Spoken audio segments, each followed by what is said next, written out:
Don't tell me. Tuesday.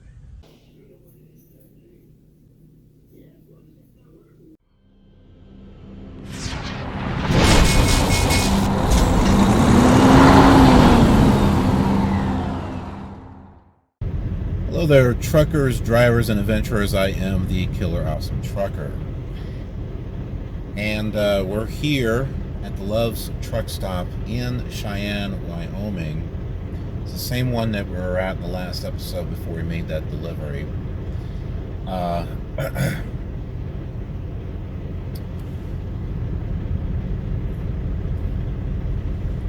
not sure if there's a problem with the truck. We've got a load, assuming that we still keep it. It's a load that's going to go right back over the Rockies again on the I-70 from Golden, Colorado to Kingman, Arizona. Now, I'm not hesitant about going over the I-70 anymore. Not like what happened the first time. That's not what's bothering me. I'm thinking there's an air leak somewhere. Here's why I'm saying that.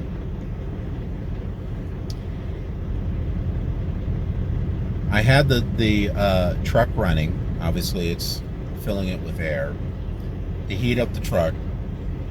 Once it was heated up, turned off the engine, went to sleep.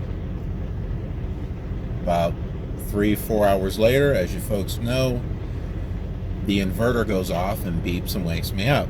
So I have to go turn on the truck. When I turned it on, both gauges for the PSI, both gauges were down, and the low air pressure warning lights and sound were on.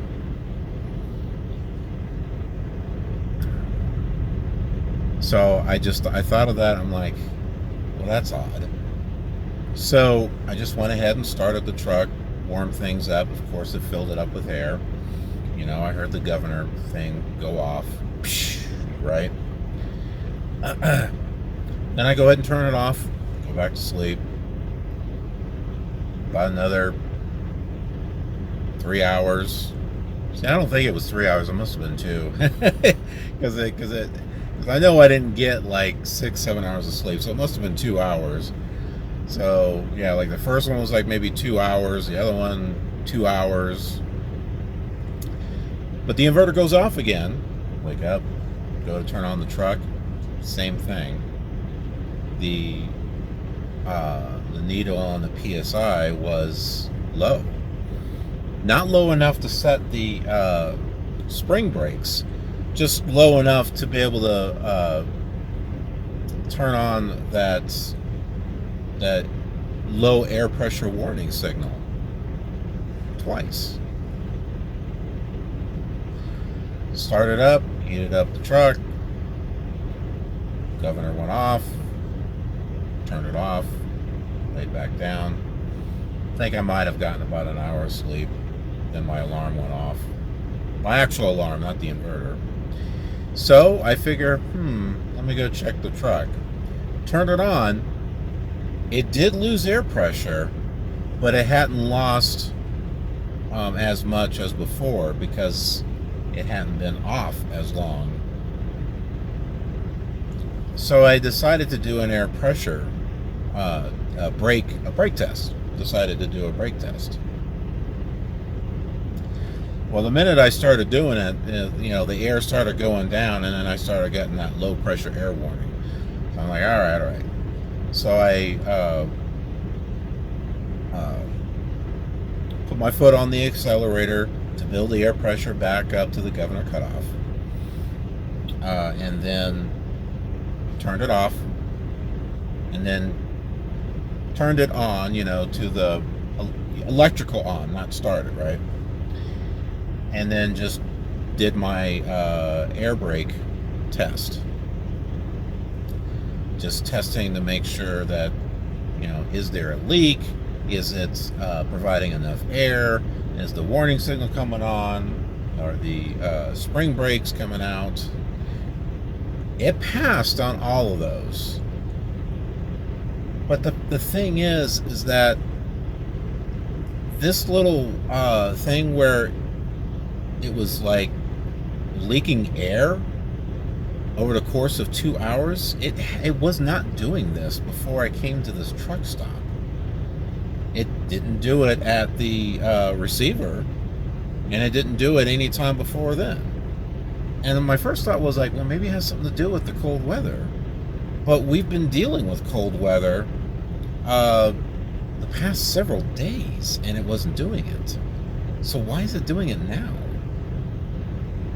And you remember, folks, I had said in another, maybe in a few episodes, that as much as I wanted another truck to start off with, I don't want another truck now, because now I know this truck. I know what it can do, and I know what it can't do, and I know when there's something wrong, and I think there's something wrong. So, I mean, just because it passes the air brake test doesn't necessarily mean that there's something not wrong. There could be a small enough leak. I don't know. Something just isn't right. So let me show you where the gauges are right now, because I'm going to go take a shower, come back, and then we'll take a look and see what it looks like. Okay, so there it is. That's where the air pressure is at. Now, truck is running, so it's supplying air. So let's go ahead and turn it off for a moment. Now, we'll just turn it on, and that's started. Okay, so that's where it left off, right? So I'm going to go ahead and take a shower, and then we'll come back and we'll take a look and see where it's at.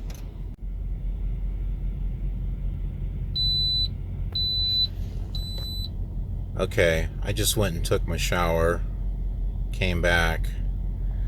I'd say it's probably about 20-30 minutes. It hasn't dropped. I think I know what it might have caused it. When I sleep, obviously, I guess, surprise, that's my towel, don't worry about it. So all the stuff that's back there, I have to set over on these two chairs. And there's been a point where the weight on, because the retro computer is heavy, and I set it on that chair and then one of the monitors on top of it, and I've seen it to where it's been leaking. The air was leaking out of the chair, and I would adjust it so it wouldn't do that. And I'm wondering if that's the reason why it was low. Okay, we're ready to go. We're going to go to our fuel stop first before we go to the location. And I didn't really say what it was, did I? It's Coors Miller. We've been here before, but we're actually taking the liquid refreshment this time, not cans. So it's in that same huge area, but it's a different spot. And we're going here to Kingman, to this little facility right here. So as the sun is blaring into my eyes, let's go ahead and get going. I'll meet you there at our fuel stop. We're here at our fuel stop. As you can see, yes, my windshield is messy. I'm trying to keep it clean. So we're at the Loves. Gonna go ahead and fill things up here. And this is an interesting load. This is something different that we haven't done before. There's some stuff with this one. And I wasn't sure about it, and I called my mentor, and he helped explain a few things. So yeah, we're gonna have to find a place to park here at the Loves, so that way we can kind of go over the stuff that's going on with this load, because it's different. Okay, you folks remember when I said that this is going to be a different type of load? Well, it requires what's called load locks.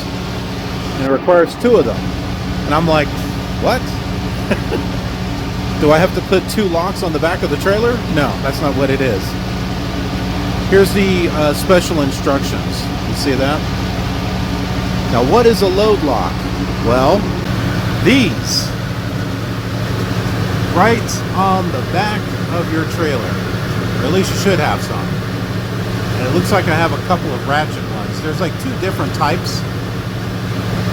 And I had to look up on how to install these things. So I'm going to go ahead and grab a couple of these for practice and get it up there. Okay, so this is essentially what we're going to have to do, is put 2 of these, like one low and like one up here, kind of like, you know, dividing it into thirds, you know, like space there, space there, space there. So how did I get this up here? Well, and hopefully you have the same type of one that I have, but there's a little knob right here. So what you're going to want to do is squeeze this and undo that. So it'll drop, right? That will loosen it, all right? And that will allow you to shift it and make it smaller.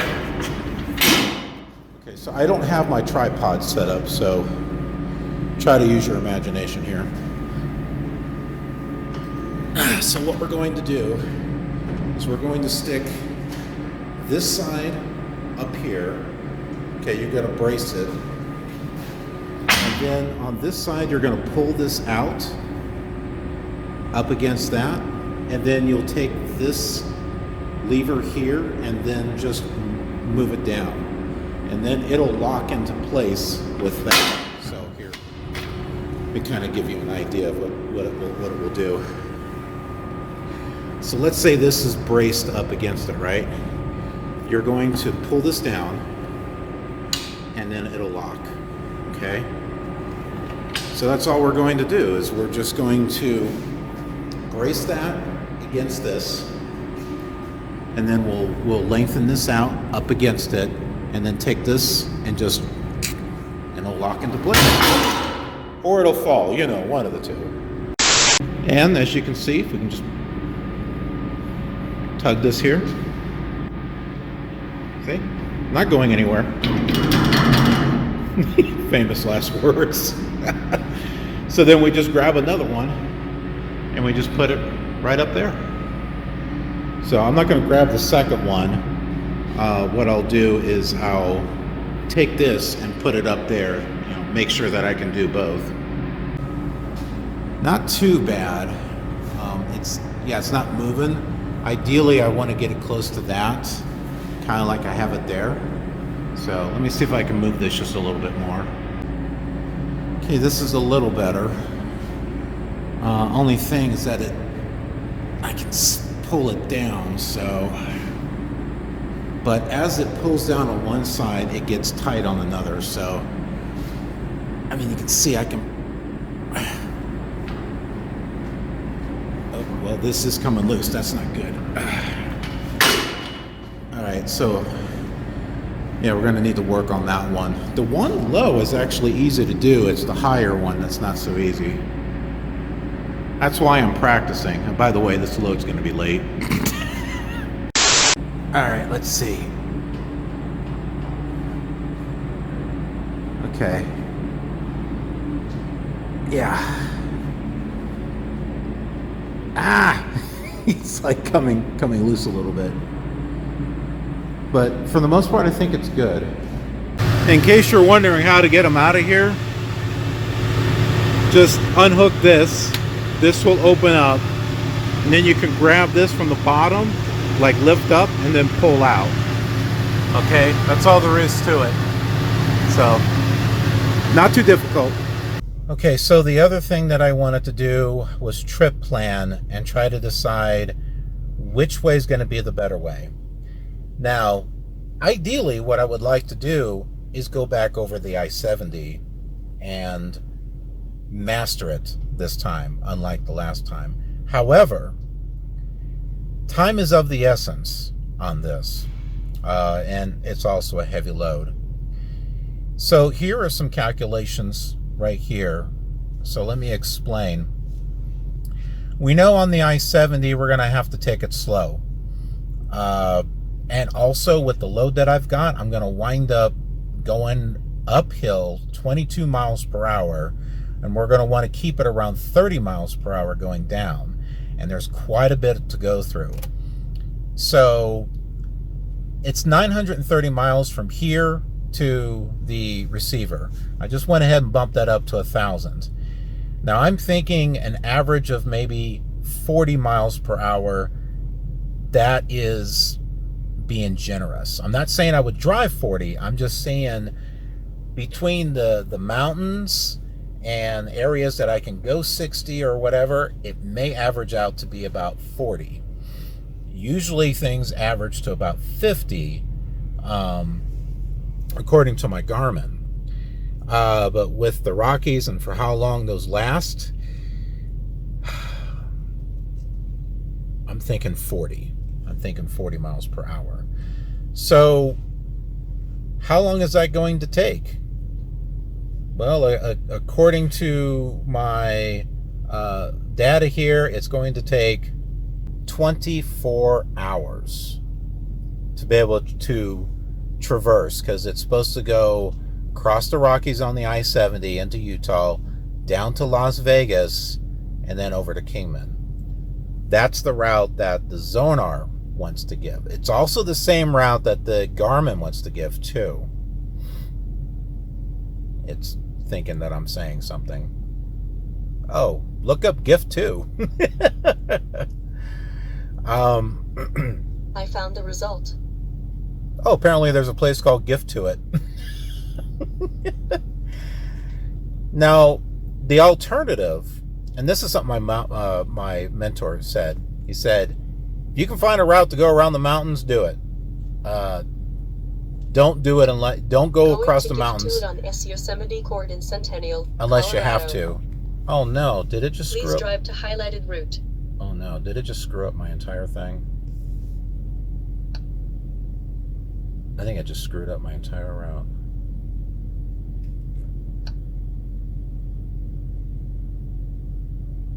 I have no idea what it just did. I don't know what it did. But anyway, so the other way is to take the I-25 to Albuquerque and I-40 over to Flagstaff and then Kingman. It's only 50 miles more.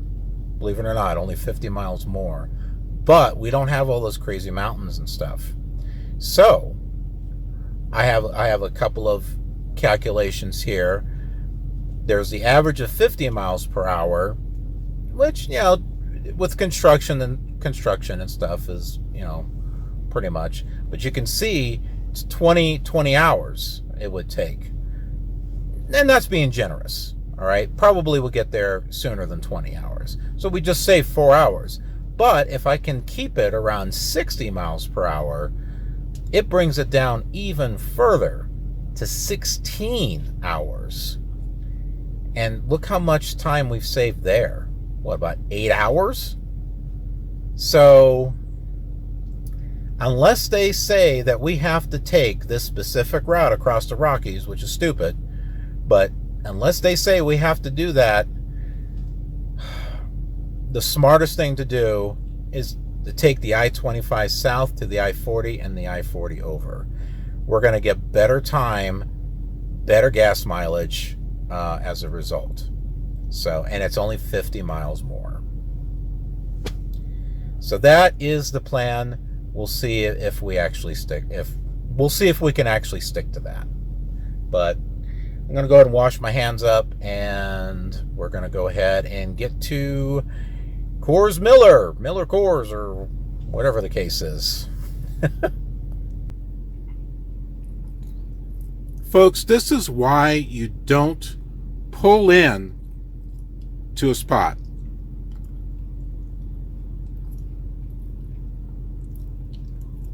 I couldn't get this recorded in time or started in time. There was a truck that came around like that. Why would you do this? You can't see what's behind you. You're just asking for trouble.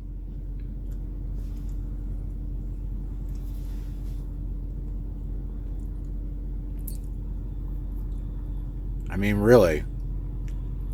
This is silly. Look at this. If he had took the time to back up, he could just pull right out. Just like what I'll be able to do. I'll be able to pull out and go straight that way. But this joker, I don't know what he's doing. Trying to... Okay, all I gotta say, don't do this, all right? Don't do that. Don't be one of these people.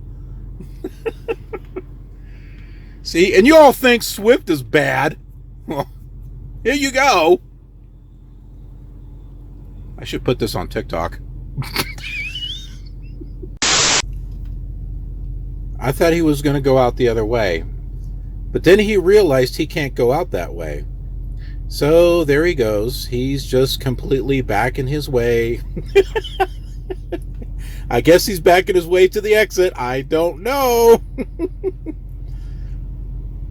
This is why you do not pull into a spot. Yellow. No, it wasn't yellow. It was whoever that other one was. Did he even get training? Did he have a mentor or anything? Now, I know I've made some bonehead stuff, but come on, you got to admit, I haven't done that, right? All I've done is, rub up against a light pole, break off one of my fender mirrors, burn up my brakes on the I-70. But, that's just due to a little bit of, lack of training, which I figured out on my own. And maybe... What? Is he still turning around? That's him back there. Get out of the way, Praxair! I can't see him now. I should have gotten out. I should have gotten out and looked. There he is. He's trying to turn around. Okay, well, we're not going to go anywhere. That guy's probably thinking, what the hell?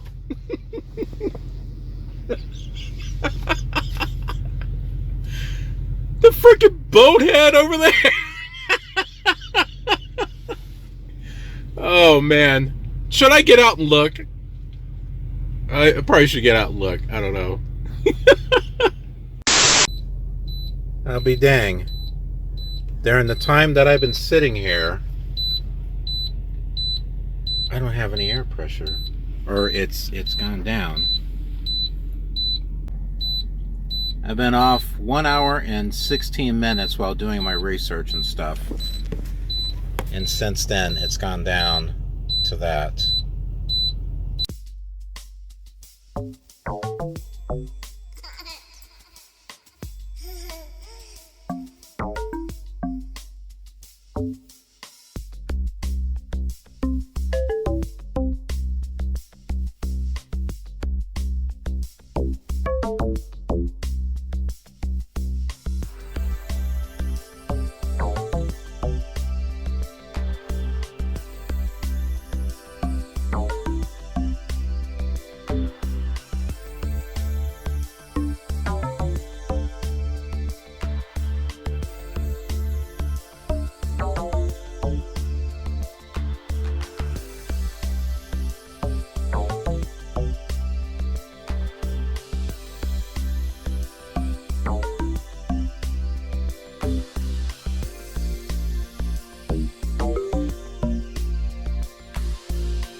Okay, you may have noticed that we are not at Coors Miller Coors or whatever. We're at the Swift Denver terminal.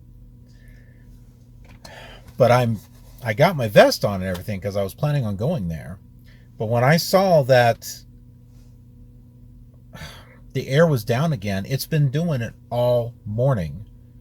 It's like the fourth time that it's done that. The third time that it's gone to the point where the warning light came on. But the fourth time overall, something's not right. I mean, I know my truck, it was not doing this before today. So what the heck? What's going on? So I'm going to go ahead and walk over to the shop, see if they're open. Yeah, we'll talk about this in a little bit. Okay, so I'm going to have, I told them about the air leak. They're not going to be able to check it out until tomorrow. Also been having trouble with the starter.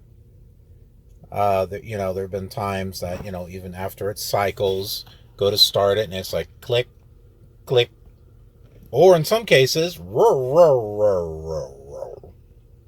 I don't think I got any of that on video. I wish I had. So I'm going to have them look at that. Plus, there's a brake pad right over here that, and it's a new brake pad, because if you remember, they replaced all the brake pads and everything after the I-70 thing. But it looks like it's got, and this I did show on a previous video. It looks like it's got little chunks like this as it goes in and out of focus. Yeah, it looks like little chunks. So I showed them that, and I guess those are the things that they're going to look at. All right, so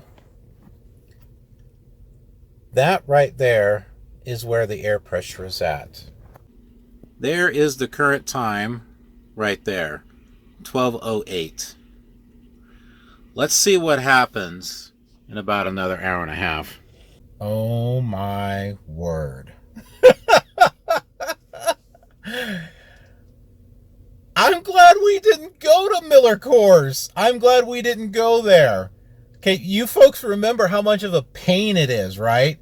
Have to get checked in, have them inspect the trailer, slide the tandems back, go travel like a mile down, because it's like a miniature city, right? Well, I called the Denver planners because I told them, look, I'm not sure if you want me to send a macro 22 or what you want me to do here, because the truck's in shop status and they won't be able to look at it tomorrow. Well, the lady, she told me, oh, the load's not even ready to be picked up yet. And I'm like, are you kidding me? It's not ready. It's supposed to be delivered by 11 o'clock in the morning tomorrow, and it's not ready? Man, there's going to be a lot of people waiting for their beer. They're going to be pissed. Where's my damn beer? Where's my beer, man? Damn truckers. It's not the truckers. Freaking Miller Coors, okay? They don't have the load ready. Oh, jeez. I just had this feeling that I should just come here to the terminal and just have things looked at, on the truck. I figured the air thing seems like a problem, right? Figure the starter's being a pain in the butt. I figure I'll have them look at that too. And then I just called the planners, and oh yeah, the load's not ready.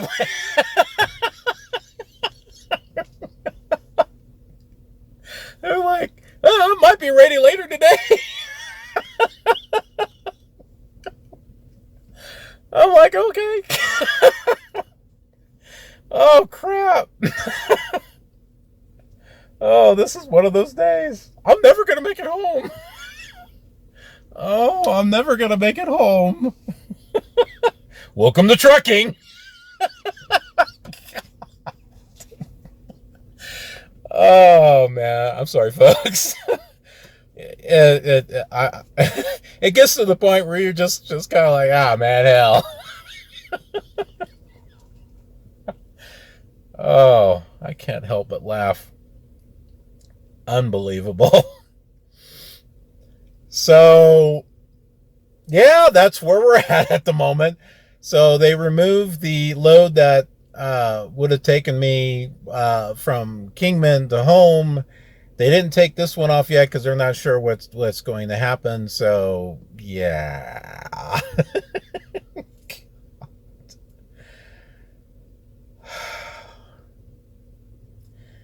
And folks, you will only see this here on Killer Awesome Trucking.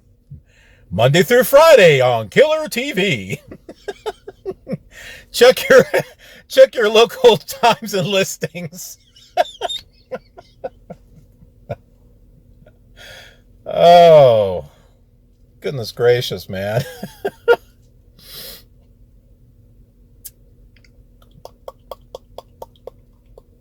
I want to say I'm speechless, but here I am talking, so I guess I'm not speechless, so I don't know.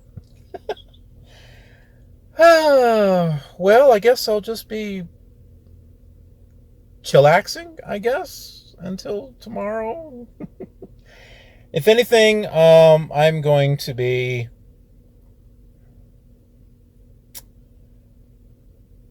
keeping an eye on the air pressure, if anything.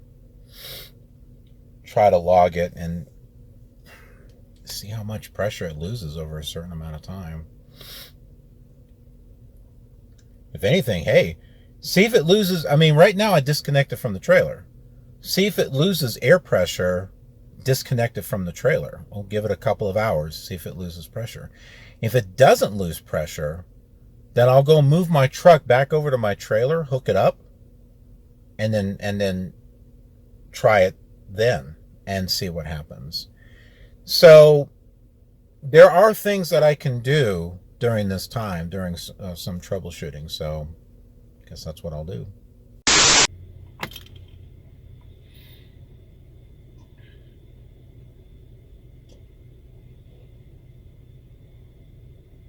Well, this has certainly been an interesting couple of days. I didn't do a whole lot of recording. I figured I would kind of consolidate stuff. So yesterday I actually walked to the Walmart that's over here by the Denver terminal. Not bad. It looks like it would be easy to bobtail over there, but I was just in the mood for a walk, so I walked over there and got a couple of things. Be aware that they will charge you 10 cents per bag. Okay, so the air leak. Tested it with the truck. Nothing.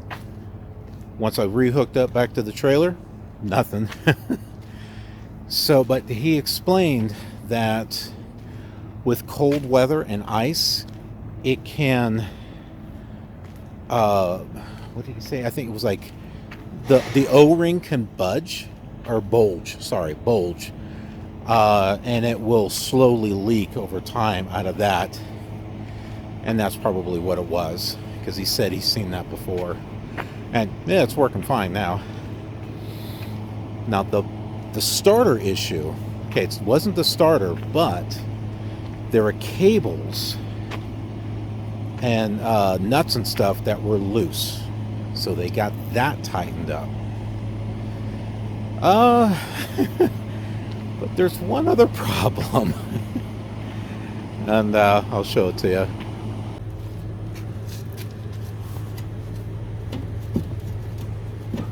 That's a little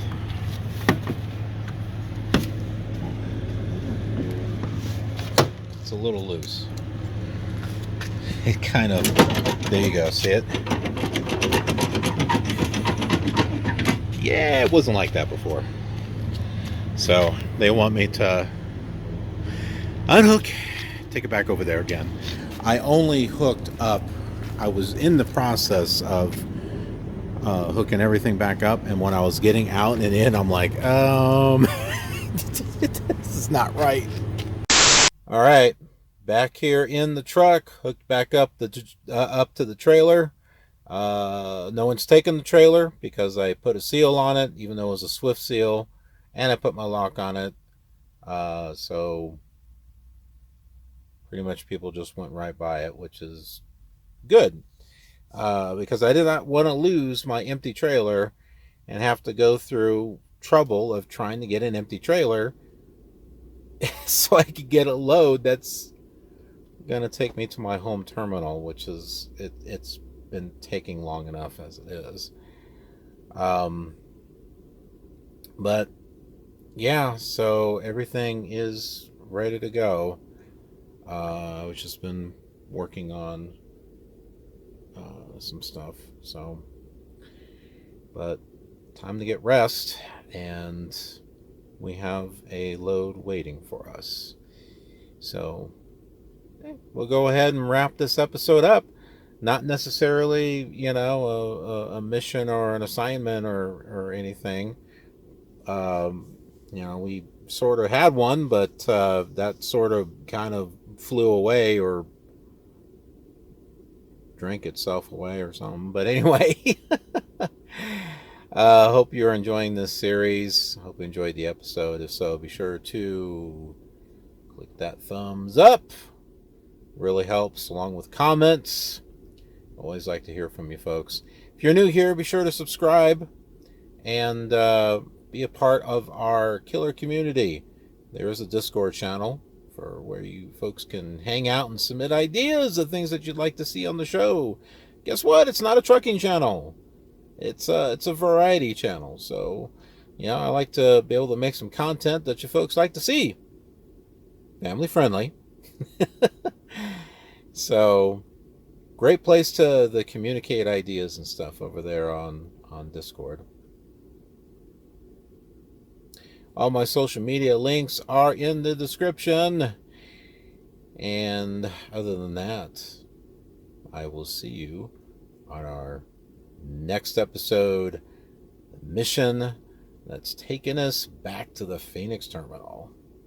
Have a killer awesome trucking day.